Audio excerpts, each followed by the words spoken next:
ਕਲਮਾ ਓਪਰਾ ਪੜਿਆ ਸੀ ਦਗੇਬਾਜ਼ਾ, ਕਲਮਾ ਓਪਰਾ ਪੜਿਆ ਸੀ ਦਗੇਬਾਜ਼ਾ, ਪਿਆ ਸੁਨੇ ਕਹਾਵਤਾਂ ਝੂਠੀਆਂ ਨੂੰ, ਉਹ ਗੱਲਾਂ ਰੱਬ ਰਸੂਲ ਦੀਆਂ ਚੁਭਣ ਤੈਨੂੰ, ਗੱਲਾਂ ਰੱਬ ਰਸੂਲ ਦੀਆਂ ਚੁਭਣ ਤੈਨੂੰ, ਲੱਭੇ ਬਾਗ ਬਹਿਸ਼ਤ ਬਰੂਟੀਆਂ ਨੂੰ।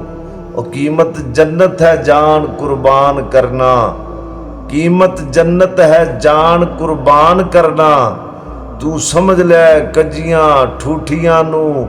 ਉਹ ਤਾਲਿਬ ਇਸ ਤਰ੍ਹਾਂ ਕਦੇ ਨਾ ਜਨ ਮਿਲੇ ਜੰਨਤ, ਤਾਲਿਬ ਇਸ ਤਰ੍ਹਾਂ ਕਦੇ ਨਾ ਮਿਲੇ ਜੰਨਤ, ਪਿਆ ਝਿੜਕਦਾ ਸੁਣੇ ਬੁਰਕੀਆਂ ਝੂਠੀਆਂ ਨੂੰ। ਝੂਠ ਤੇ ਝੂਠ 'ਚ ਫਰਕ ਹੁੰਦਾ ਹੈ।